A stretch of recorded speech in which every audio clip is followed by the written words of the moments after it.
ya. Hadis tak hafal, ya.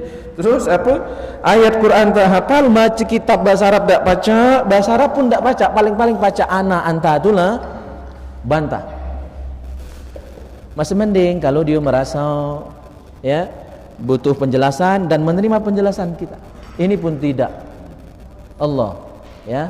Nah, mudah-mudahan kita tidak termasuk orang yang demikian. Ini kalau bahasa Pekanbalan itu namanya bengkelok, itu keras kepala, kering otak. Ya, tidak dengar kata. Jadi kita harus tahu kedudukan kita di mana dan jangan melampaui kedudukan kita. Kalau kita dokter, silakan ngobati orang, nyuntik orang, cuma bukan muno itu. Ya, maka serahkan semua gelas sesuatu pada ahlinya. Bukan dokter jangan jadi dokter, bukan ulama jangan jadi ulama. Sesuai porsi kita. Kalau kita awam, cara orang awam. Bertanya itu adalah ilmunya orang awam. Fas'alu ahla dzikri in kuntum la ta'lamun. Nah, manlah ditanya, lah dijawab sudah. Tak nerima tak apa-apa karena memang Islam ini luas. Ya. Nak milu bayu tak sudah. Nah, tapi hujah kita akan kita sampaikan bahwa amaliyah yang kita amalkan selama ini berupa tahlilan, yasinan, sodakoh yang dihidangkan pada acara takziah itu insyaallah bermanfaat. InsyaAllah bermanfaat sampai pahalanya dan kita pun dapat pahalanya. Jadi kalau kita sedekah niatnya untuk almarhum itu double Pak Haji. Jadi kita dapat, almarhum pun dapat. Cuma kalau tak kata niat untuk almarhum, almarhumah cuma langsung deh, cuma yang dapat kita deh. Itu pun kalau ikhlas. Nah, jadi rugi. Maka kalau kita sedekah walaupun cuma secangkir air putih, ya, cuma sebiji kuaci, ya kan? Bahkan dalam hadis itu disebutkan ittaqun nar walau bisyikki tamrah. Jagalah diri kalian dari neraka walaupun dengan setengah biji kurma. Bukan sebutir kurma, setengah. Bayangkan itu saking dikitnya sedekah, tapi kalau ikhlas itu ittaqun nar, bisa menjaga diri kita dari neraka. Nah, itu luar biasa amalan dalam Islam. Nah, tapi harus diniatkan lillahi ta'ala dan juga berniat untuk supaya manfaat dari sedekah kita, amaliyah kita tadi diperoleh juga manfaatnya oleh almarhumah wabil khusus keluarga besar kita. Baik, dari 4 mazhab menyebutkan. Yang pertama kita bahas dari mazhab Hanafi tentang sampainya pahala yang kita niatkan untuk almarhum almarhumah. Bisa dibaca dalam kitab karya Al-Imam Alauddin Abu Bakar bin Mas'ud Al-Hanafi. Ya, nama kitabnya Bada'i'us Sana'i fi Tartibi Syara'i. Apa kata beliau? Man shoma aw shalla aw tasaddaqa wa ja'ala thawabahu li ghairihi minal amwati awil ahya'i jaza wa yasilu thawabuha ilaihim 'inda ahli sunnati wal jama'ati wa qad sahha an Rasulillah sallallahu alaihi wasallam annahu dhaha bikabshaini amlahaini. Nah, itu ketemu nun dengan alifnya itu kurang spasi. Ahaduhuma an nafsihi wal akhar an ummatihi mimman amana biwahdaniyatillah wa birisalatihi. Nah, itu tanya salah tulis juga itu. Kakek sebelum dikoreksi hari aku lah koreksi duluan. Tanya seharusnya tamar buto bukan tamaftuhah itu ya. Nah, itu salah pengetikan baik karena nak cepet tadi. Baru petang nih lah aku print ini. Nah, intinya menurut mazhab Hanafi ini mazhab tertua dari 4 mazhab dan 4 mazhab ini hubungannya guru murid.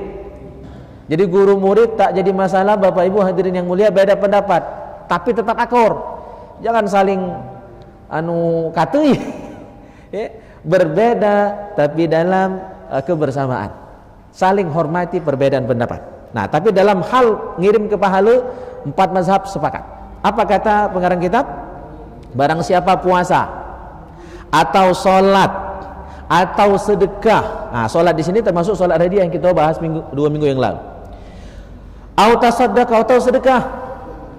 Sedekah. Nah, sedekah ini umum Pak ya. Sedekah itu beda dengan infak. Kalau infak cuma kaitan dengan rezeki. Ya, infak itu cuma terkait dengan harta. Tapi kalau sedekah bersifat umum, apapun kebaikan. Maka dalam hadis Rasulullah, singkat hadisnya, kullu ma'rufin sedekah. Kullu ma'rufin sedekah. Setiap kebaikan adalah sedekah. Maka Nabi sendiri memberikan contoh, misalnya apa? Senyum, sedekah. Ya, ada duri, ada kayu melintang di jalan tubuh pinggir ke sehingga orang tidak terganggu, tidak tersakiti.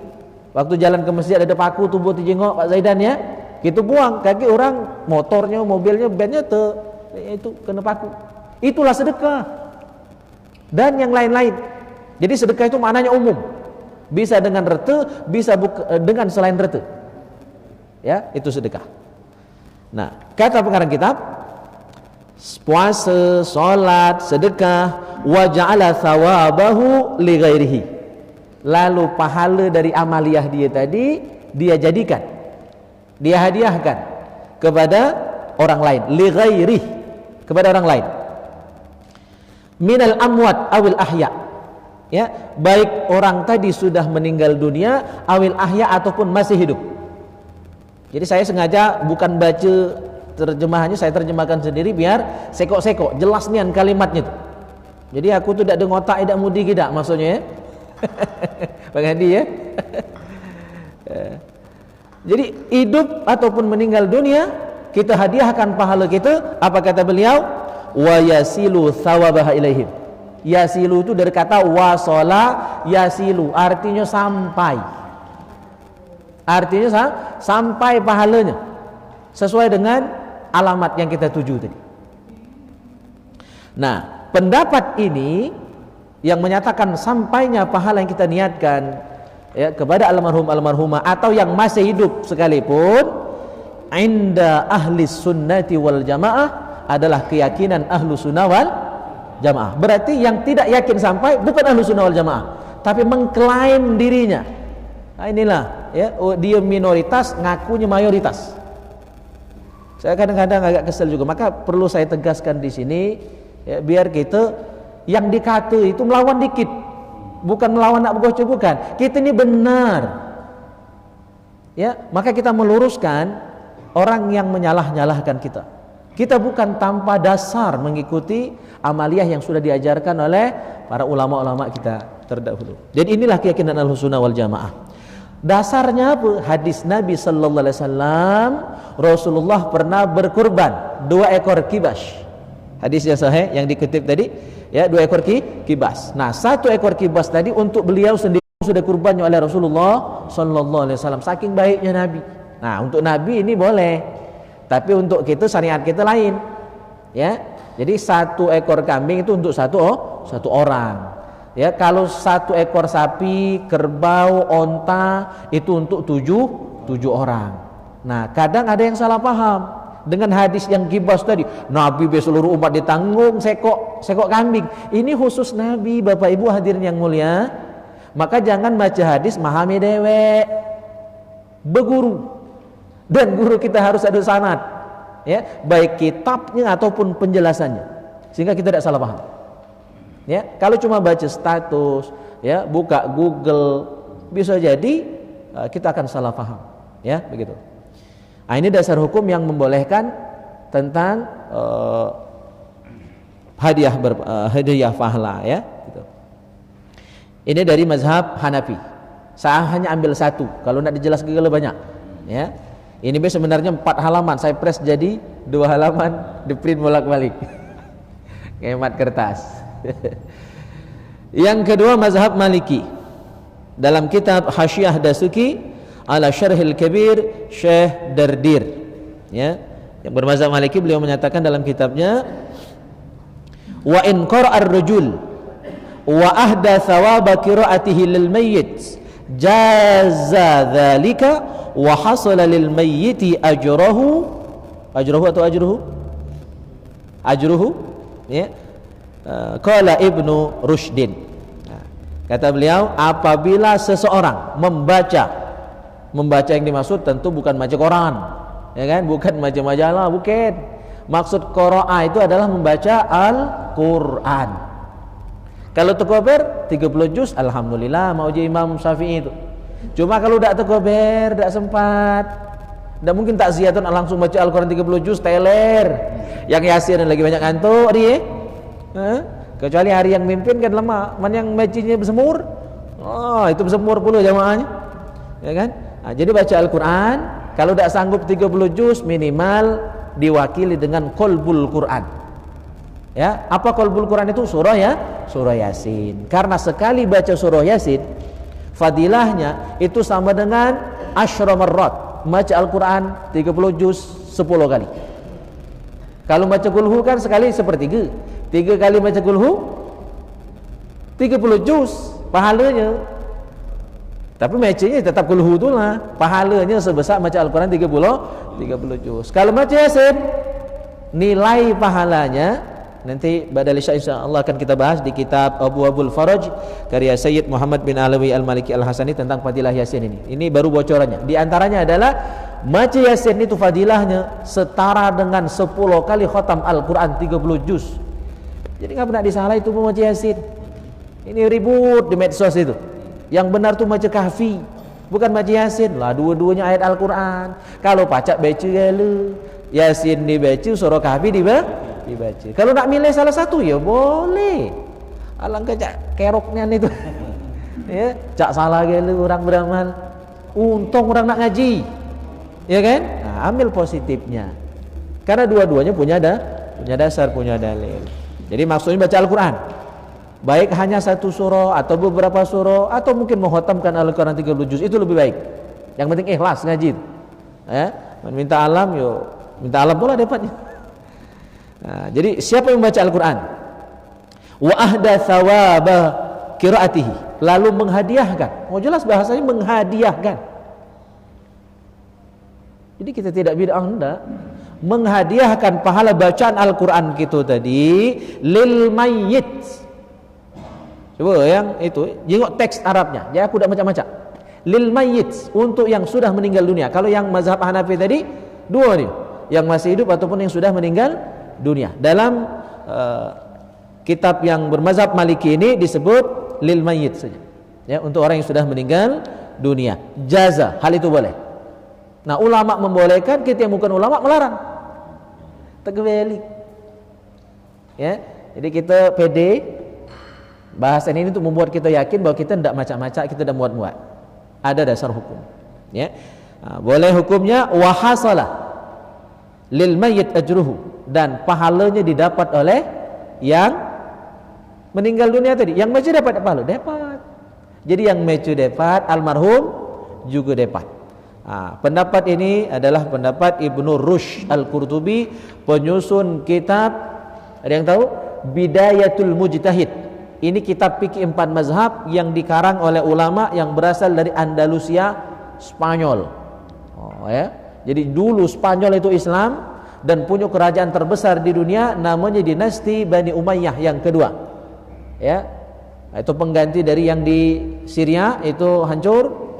Terus keturunannya pindah ke Spanyol, buat kerajaan Islam terbesar di dunia juga saat itu.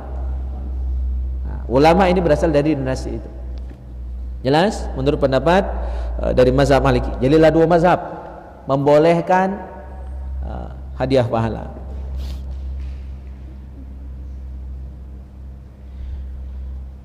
Wa dhahaba ilaihi ghairu wahid min a'immatina al-andalusiyyin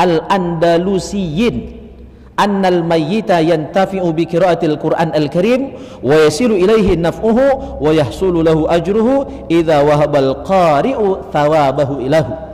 Dan pendapat ini bukan cuma pendapat satu orang ulama. Ya. Bukan hanya satu orang ulama, tetapi min a'immatina, mayoritas ulama al-Andalusiyyin yang di Andalusia zaman itu, zaman dinasti Bani Umayyah yang kedua, yang pendirinya adalah Khalifah Sultan Abdurrahman Ad-Dakhil. Oh, ini ngurang pelajaran sejarah dikit ya. Mayoritas ulama di Andalusia berpendapat sampai pahala. Annal mayyita yantabi'u bi qiraatil Qur'an al-Karim, bahwa mayit bermanfaat bagi dia ketika kita membacakan Al-Quran dengan niat untuk beliau almarhum almarhumah. Wa yasilu ilaihi naf'uhu, dapat manfaatnya sampai manfaatnya dan memperoleh pahala almarhum tadi. Nah, tapi dengan catatan, ada syarat dan ketentuan berlaku. Kalau cuma mece baik, tak diniatkan, tak dihadiahkan, tak dapat. Karena amalan kita kan punya kita. Ya, nah kalau amalan itu punya kita, mantak tubuh berik tak dapat orang. Ya, ibarat ini, rambutan ini. Ya, mantak dihidangkan tak galak orang makannya, nak dihidangkan dulu, nak diberik dulu, dipersilakan dulu baru orang galak makan. Nah, setelah dimakan baru terasa manfaatnya, manis masamnya baru tahu. Cuma kalau dihidang disuruh hidang, orang masih ragu-ragu nak makan. Nah, jadi jelas, itu amalan kita, hak kita nak tubuh simpan dewe atau nak tubuh berikkan. Logikanya kira-kira seperti itu. Nah, jadi syaratnya dalam mazhab Maliki ada syarat. Tidak otomatis, ya. Apa syaratnya? Idza wahaba al-qari'u thawabahu lahu. Apabila diberikan oleh yang baca Al-Qur'an tadi, baru pahalanya sampai. Kalau dia cuma baca dak katik niat, dak katik diberikan, maka dalam doa tahlil itu kan ada Allahumma ja'al thawaba ma qara'na. Ya Allah, jadikanlah pahala bacaan kami ini untuk almarhum. Jadi harus doa itu. Ya, jadi tidak boleh tanpa doa Allahumma ja'al. Kalau versi yang sering saya pakai itu Allahumma athibna ala qiraatina hadhihi thawaban jazila wa ajran azima wa taqabbalha minna bimannika. Ya Allah, berilah pahala bacaan kami ini, dan pahalanya tolong hadiahkan juga kepada almarhum almarhumah. Jadi harus didoakan seperti itu. Kalau tidak kati pelimpahan tidak dapat manfaatnya itu. Maka baca surah-surah pendek tadi dan kita sudah tahlilan, nah pahala dari bacaan kita tadi kita serah limpahkan, kita hadiahkan kepada almarhum almarhumah si anu bin si anu. Udah baru doa itu bagus. Atau tidak apa-apa, tidak dipakai, cukup dalam doa. Maka doanya jangan pernah tinggal. Allahumma ja'al thawaba ma qara'na. Itu penting doanya di situ. Ya. Oke. Ada fadilah lain. Nah, dasar hukumnya ayat Al-Qur'an, hadis Nabi sallallahu alaihi wasallam. Kata Rasul, "Man dakhala maqbaratan wa qara'a qul huwallahu ahad." Tak berbaris itu Arabnya tadi ya. Hari itulah yang baca macamnya. Mandahola makbaratan. Siapa yang masuk pemakaman, masuk pekuburan, sama arti aku tu dengan arti anu tu. Samalah. Wa qara'a qul huwallahu ahad. Lalu waktu berada di pemakaman tadi membaca suratul Ikhlas sampai habis, dengan kulhu ya, lengkap sampai habis dari bismillah sampai akhir. Ya. Terus berapa banyak? Ihda asyrata marrah, 11 kali. Jadi baca kulhu 11 kali. Nah, ini biasanya kalau Kak Denan mimpin solat jenazah, beliau biasa itu ada wirid sudah salat jenazah baca kulhu. Nah, jadi hitung ini kadang keliru, bukan 10, 11. Karena Allah tu senang ganjil-ganjil. Nah, jadi 11. Fadilahnya dalam hadis lain disebutkan, baca Al-Qur'an suratul Ikhlas sebanyak itu Allah bangunkan di istana di surga. Itu pahalanya. Ya. 11 kali baca suratul Ikhlas. Wa ahda thawabaha. Wa ahda thawabaha. Lalu dia hadiahkan pahalanya untuk seluruh penghuni kubur itu. Jadi mudah nyari pahala itu sebenarnya. Masuk kubur, bukan masuk kubur ya, masuk pemakaman, areal pemakaman sambil mengucap assalamualaikum ya ahlal kubur. Nah, waktu di depan itu baca ya suratul Ikhlas 11 kali. Wa ahda thawabaha lahum. Lalu menghadiahkan pahalanya untuk mereka. Nah, apa yang kita dapat yang baca? Kataballahu lahu minal hasanat bi'adadin. Wah, ini terbalik anunya nih. Bi'adadi man dufina fiha. Ya.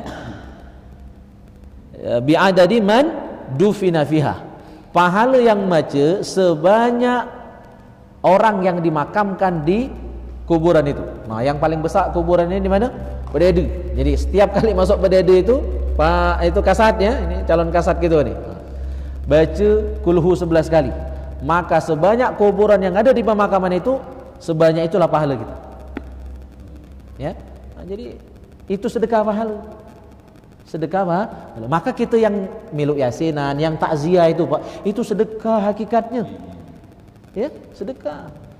Jadi kalau kita tidak pacak beri kati beri apa materi dengan keluarga almarhum, sedekah kita tu macam yasin. Sedekah kita baca kulhu, sedekah kita miluk tahlilan, itulah sedekah kita. Jangan kira yang dapat manfaat cuma almarhum, kita pun dapat. Kita dapat pahala, almarhum dapat pengampunan dosa, almarhum dapat pahala. Almarhum kalau dia orang soleh itu makin naik makomnya, derajatnya di sisi Allah Subhanahu wa taala. Jadi doakan orang itu bukan cuma yang berdosa. Ya, ulama itu pun didoakan terus. Itu makin naik makomnya di sisi. Ini ada terbalik dikit teks hadisnya ya. Fayan bagilil insan alla yatsulkahu fala'alla al-haq huwa al-wusul fa innahu mughibun wa kadzalika at-tahlil alladhi i'tada an-nas yanbaghi amaluhu wal i'timad ala fadlillah. Jadi ini kita yakin ini karunia Allah. Ya, bab karunia Allah itu amat sangat luas. Orang kafir dapat nikmat, dapat rizki dari Allah. Masa kita orang beriman, kita mendoakan orang beriman, kita bacakan Al-Quran untuk orang beriman, tidak mungkin tidak dapat karunia dari Allah Subhanahu wa ta'ala. Oke, teringkas baik. Mazhab Syafi'i. Nah, Imam Nawawi dalam kitab Al-Majmu' Syarah Al-Muhadzab. Perlu kita ketahui, Imam Nawawi sudah sering saya sampaikan di beberapa majelis, Imam Nawawi ini adalah jubirnya mazhab Syafi'i, juru bicara mazhab Syafi'i. Jadi dari sekian banyak ratusan ulama dalam mazhab Syafi'i ini sudah bersepakat kalau Imam Nawawi lah ngomong, yang lain itu diam, no comment. Saking mulianya kedudukan beliau dalam mazhab Syafi'i karena keluasan ilmunya. Walaupun beliau ini hari ya, jomblo.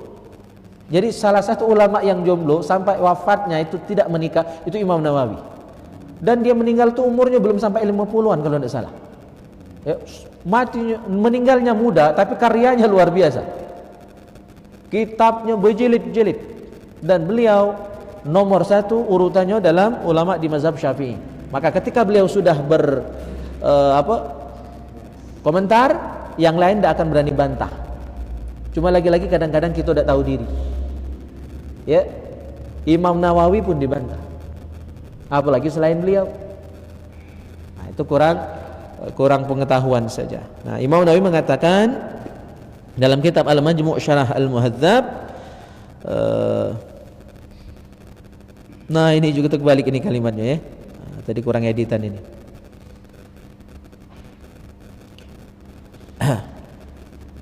Jadi intinya sama bahwa amaliyah yang kita lakukan lantas kita niatkan dan kita hadiahkan kepada almarhum almarhumah insyaallah sampai. Ya. Sarung macam itu balikin.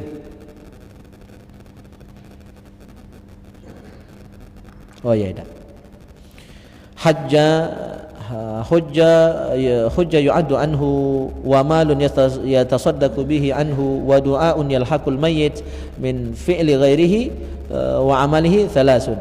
Akhbarana Ar-Rabi bin Sulaiman qala haddatsana.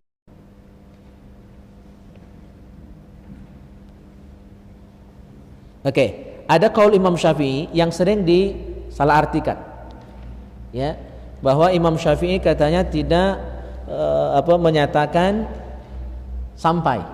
tidak sampai ya, dan ini sudah ditahqiq, sudah diteliti, ini termasuk qaul Imam Syafi'i yang dhaif. Yang mu'tamad adalah wa qauluhu wa qala ba'du ashabina yasilu mu'tamad. Jadi pendapat yang kita pegang dari sekian banyak, jadi bahkan dalam mazhab Syafi'i pun itu ada khilafiyah. Nah, tapi dari sekian banyak pendapat itu yang muktamad yang kita ambil. Muktamad itu artinya pendapat yang dijadikan landasan, yang dipegang, yang diamalkan. Ya, memang ada yang bilang Imam Syafi'i ngomong tidak nyampai. Tapi itu ternyata setelah dicek ke murid beliau Al-Muzani, yang maksudnya tidak sampai itu sama dengan Maliki tadi. Kalau tak didoakan. Jadi kita cuma baca terus tidak di Allahumma ij'al thawaba ma qara'na. Nah, itu yang dimaksud Imam Syafi'i tidak sampai. Tetapi ketika dia dibacakan dan diniatkan, didoakan supaya disampaikan dan dihadiahkan, nah itu sampai menurut Imam Syafi'i. Bahkan sampai beliau mengatakan bagus kalau khotam Al-Quran 30 juz. Jadi beliau mensyaratkan harus didoakan. Kalau tak didoakan tak sampai. Itu perbedaannya. Yang terakhir dari mazhab Hambali, yalhaqul mayyit thawaba ma yaf'alu anhu min as-salah wal qira'ah wa dzikr annahu qala wa hukiya an Ahmad bin Hanbal. Ya. Sampai pahala ya dari amalan berupa salat, bacaan Al-Qur'an dan zikir dan lain sebagainya ya. Ini pendapat diriwayatkan dari Imam Ahmad bin Hanbal, pendiri mazhab Hambali, dan Imam Ahmad bin Hanbal adalah murid dari Imam Syafi'i.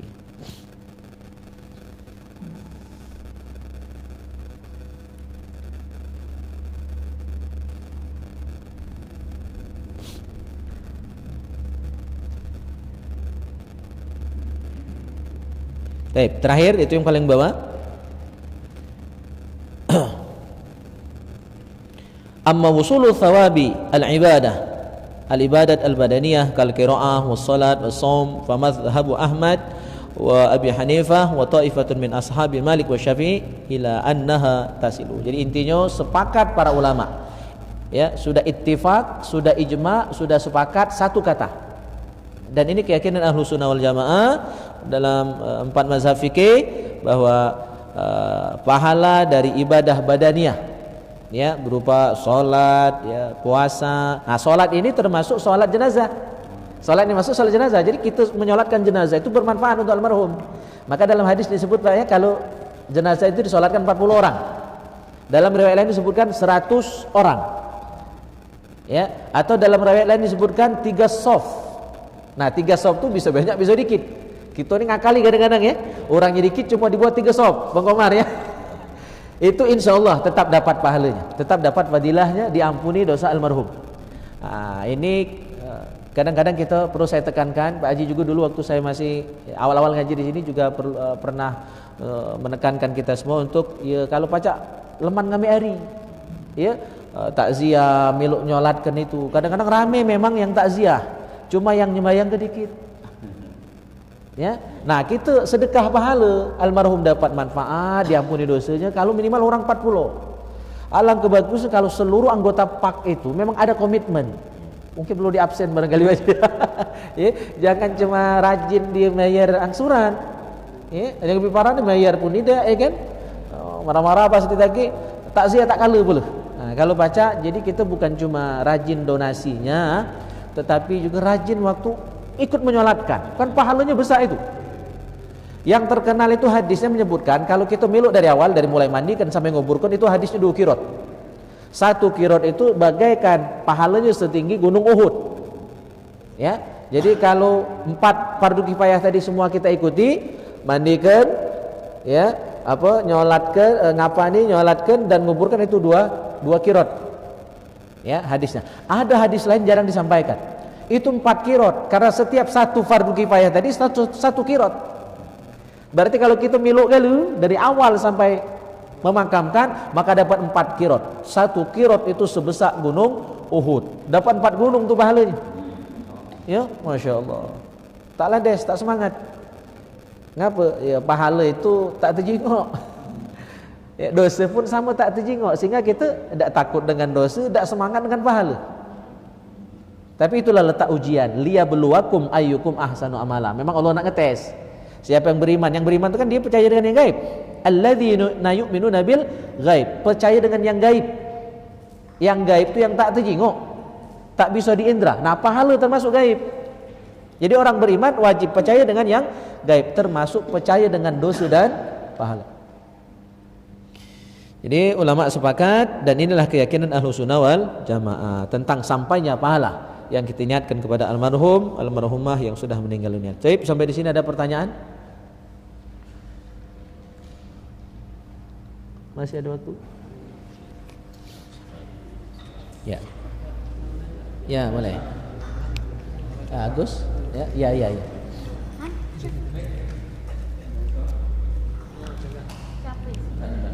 Ya. Oh ya, pakai ini. Itu mic untuk live streaming, Pak. Jadi kita disiarkan langsung.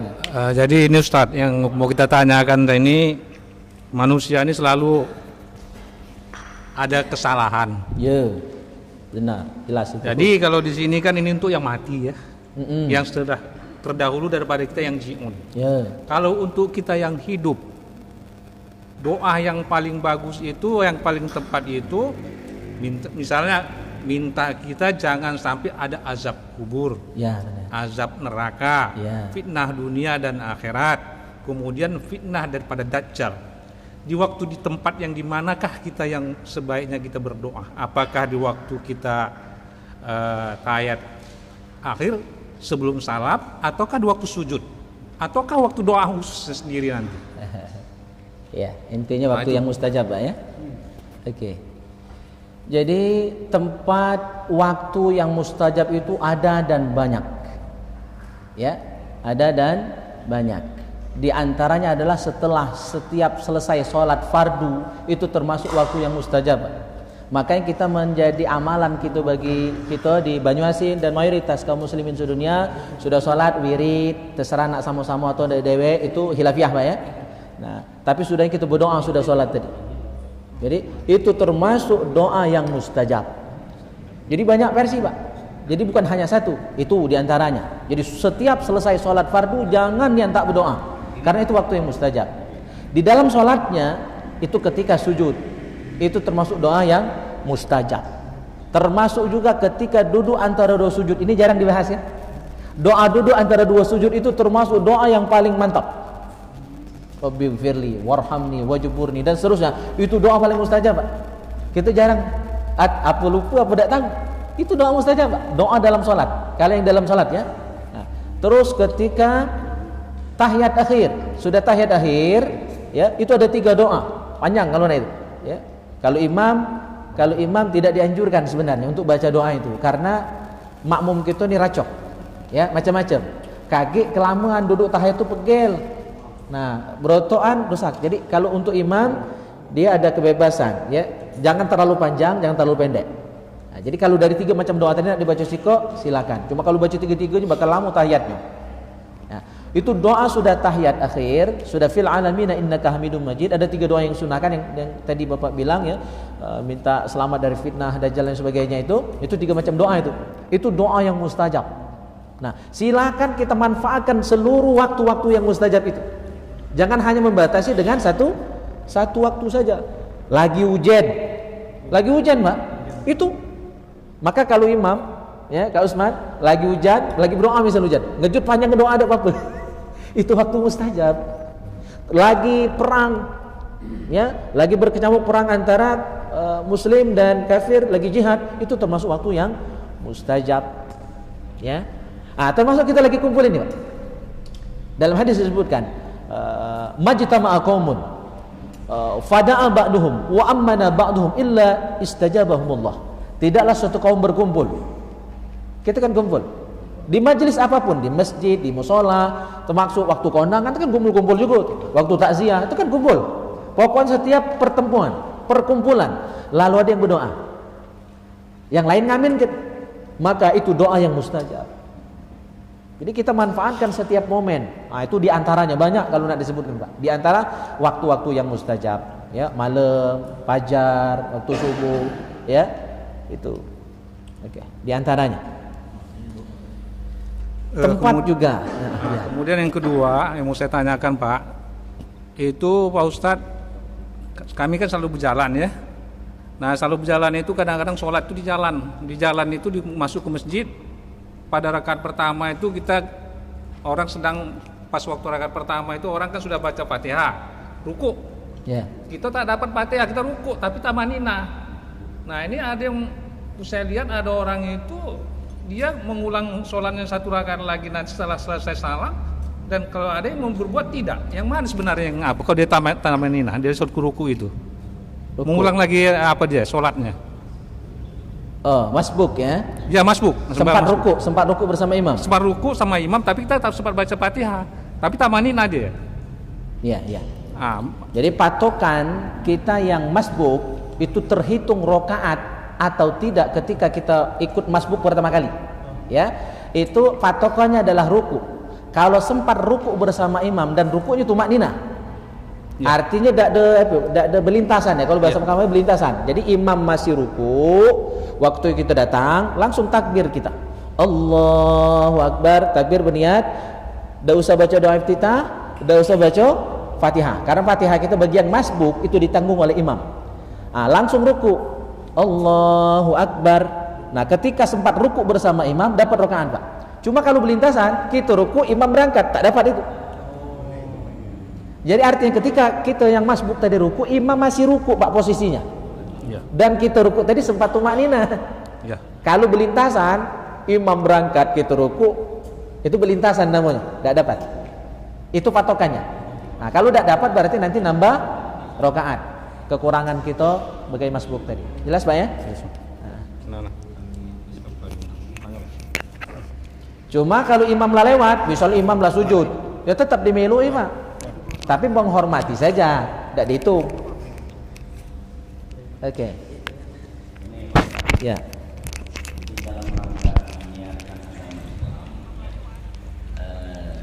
Kita di masjid ini akan membuat sekretariat Persatuan Amal Kematian. Oh iya. Nah, di situ nanti akan kita tulis Bismillahirrahmanirrahim. Innalillahi wa inna ilaihi raji'un. Asyhadu an la ilaha illallah wa asyhadu anna Muhammadar Rasulullah. Kemudian ada kata lain ya, rukun iman, rukun Islam. Kemudian itu untuk anak-anak TPA itu akan kita buat abatasa sampai huruf sampai ya. Nah itu akan kita tempel di sekretariat itu, dan sebelahnya ada taman, dan di taman itu nanti kita akan buat juga Allah Muhammad. Nah, pertanyaan kami ini, boleh tak pengurus ini menempatkan huruf Quran itu ya, yang nantinya di sana yang dilukis kan apa namanya itu. Nah, boleh tak di situ? Iya. Terima kasih. Jadi sama cak kaligrafi ini. Ya, maka ulama sudah menerangkan kalau dia langsung ke tembok maka tidak diperkenankan. Karena apa? Tembok itu suatu saat bakal hancur. Ya kan? Nah, ketika dia hancur, misal bakal dirombak, ya, dan tulisan tadi masih utuh, terus ketika temboknya nanti hancur kan tidak mungkin lama, kan? Berapa tahun kemudian bakal mungkin dirombak dan sebagainya. Ketika tulisan ayat tadi masih ada di tembok itu dan dihancurkan, terus tentu dia akan rata dengan tanah, maka itu posisinya sudah termasuk menghinakan tulisan yang mulia tadi. Tapi kalau misalnya di triplek seperti ini diperkenankan nggak? Karena dia bisa dilepas. Nah itu misalnya sudah agak buruk, ya kan? Itu dilepas, ya disimpan. Atau mungkin untuk menyelamatkan biar tidak dibakar, abunya dibuang ke laut, gitu. Cuma kalau dia di batu, itu kemana gitu, uangnya gitu. Nah itu yang jadi masalah. Ya, jadi bukan tidak boleh nulisnya, cuma medianya, jangan langsung ke tembok. Ya, jadi dia pakai media lain. Gitu. Apalah misalnya apa? Semacam kalau di luar kan tentu pakai kayu dak cocok. Ada media lain mungkin pakai apa? Pesemen ya, apa baliho ya. Nah. Kalau semen kan iya. Yang dia sifatnya tempelan, bisa dilepas kan? Jadi jangan menyatu dengan tembok. Itu saja. Jadi walaupun dia dari semen, ada teman saya yang ahli kaligrafi, dia itu buat cuma untuk di ruangan sih, pakai gipsun. Jadi bisa lepas pasang. Jadi kayak kaligrafi itu mungkin dari kuningan semacam itu kan, tapi dia bisa lepas pasang sehingga ketika misalnya tidak terpakai lagi dia bisa diselamatkan. Kalau tembok, makanya makruh, bahkan ada ulama yang bilang haram kalau kaligrafi itu langsung ditulis di tembok, takutnya ketika dipugar. Nah, itu Pak yang jadi masalahnya. Dicat kalau dicat aja hilang. Nah untuk itu wallahu alam. Ya, gitu. Dicek, dihapus ya nantinya ya. Nah, jadi ya oke. Jadi kalau misalnya nanti waktu mau ngubahnya dihapus dulu ya, tidak utuh ya kan. Tapi saya tidak bisa memastikan. Ulama yang menerangkan itu. Jadi kalau dia di tembok dan langsung ke tembok, ulama menganggap itu tidak etis ya. Dampaknya sama seperti menulis ayat Al-Quran di kain kafan, itu ulama melarang. Karena apa? Mayit itu nanti kan lama-lama bakal jadi bangkai, busuk, ya, darah, nanah. Maka ayat Al-Quran yang ditulis di kain kafan tadi akan bercampur dengan najis, dengan darah dan nanah, bangkai. Maka ulama pun melarang itu. Kecuali tulisan ayat Al-Quran atau mungkin nulis basmalah tadi ditulis pakai minyak wangi. yang tidak permanen. Tidak permanen, sehingga dalam waktu singkat kan tulisan tadi hilang dewek. Kita tuh minta barokahnya baik. Tulis bismillah di kain kapan pakai minyak wangi. Kan tidak kejungguan tulisannya. Artinya itu jangan langsung tembok langsung ditulis dengan cat. Misalnya dibuat ini ditempel. Iya, di media yang tahan kalau dia di luar. Kalau triplek jelas tidak tahan. Ya, jadi bubur dia. Nah, jadi pemilihan medianya Kak, yang di luar dia tahan. Mungkin apa plat, ya kan? Baja atau gimana lah yang dia tahan di luar. Tulisannya juga awet, kan? Jadi bukan tidak boleh, tinggal pemilihan media. Jangan langsung ke tembok, langsung ke batu. Nah, ini sudah tepat, jadi dia bisa lepas pasang. Iya. Ini apa tuh? Imam kan? Ini kalau jilat ya kedengar ini. Kalau hari Jumat baik yang di itu imam kan. Nah, sudah tuh Yang ini. ini. Nah, ya. Gitu. Iya. Cuma hari Jumat Iya, yang iya. imam kan. Tapi Hari lain? Ya waktu hari lain apa imam itu bisa apa misalnya Allah tidak nyebut makmuman tidak apa-apa tahu apa makmum yang milu gitu. Oh, niat imam, niat makmum. Oke. Paham. Oke. Nah, Salah satu syarat sah sholat berjamaah ini jarang diterangkan. Maka saya khawatir juga kadang-kadang, maka saya dalam khutbah pun saya sampaikan itu, takutnya kakek banyak tidak ngerti hukum ini.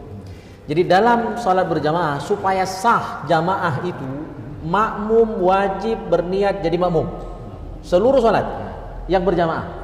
Kalau makmum tak niat makmum, tak nyebut niat makmum itu makmuman lillahi ta'ala dalam hati, bukan yang lapas niat ya, yang usoli itu sunnah saja. Yang dalam hati untuk takbir Allahu Akbar. Nah, kita makmum wajib niat jadi makmum. Wajib niat jadi makmum supaya sholat kita sah, bukan hanya berjamaahnya. Ya, dan itu hukumnya wajib. Wajib. Nah, bagi imam niat jadi imam tidak wajib, hanya sunnah. Jadi, tapi rugi lah jadi imam tak niat jadi imam. Salatnya sah, makmum imam dengan dia sah, makmum tadi salat dia sah, imam tadi cuma dia rugi, tak dapat pahala jamaah. Walaupun jadi imam, ribuan makmumnya, sang imam tak niat jadi imam, salatnya sah tapi tak dapat pahala jamaah. Jadi beda hukumnya ya. Bagi makmum niat jadi makmum wajib. Bagi imam niat jadi imam sunnah. Tapi meskipun demikian, ya rugi, buyan lah imam itu ya. Awak jadi imam, tak niat jadi imam. Nah, ini hukum. Baru masalah niat. Nah, hukum ini berlaku untuk selain sholat Jumat. Selain sholat Jumat. Khusus sholat Jumat, seluruh yang sembahyang Jumat itu wajib berniat. Makmum wajib berniat jadi makmum, imam berniat jadi imam. Apa alasannya? Salat Jumat itu berjamaahnya fardu ain. Kalau salat selain Jumat, hukumnya ada 3 itu. Ada yang bilang fardu kifayah, itu Imam Nawawi. Ada yang bilang sunnah muakkad, ini mayoritas ulama. Ada yang bilang fardu ain, sebagian kecil mazhab Hambali. Belum sudah? Tidak jelas ya.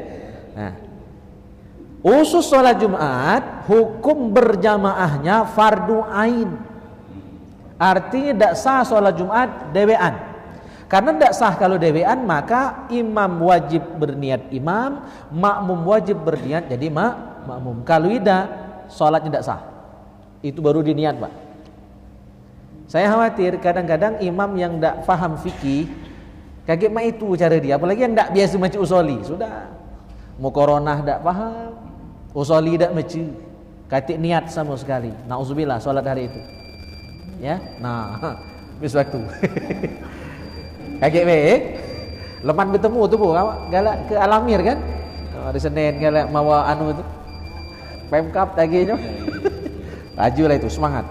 Baik, jamaah yang mulia, mohon maaf ya, tidak bisa berlama-lama. Ini saja cawisan kita malam hari ini, mudah-mudahan manfaat. Assalamualaikum warahmatullahi wabarakatuh.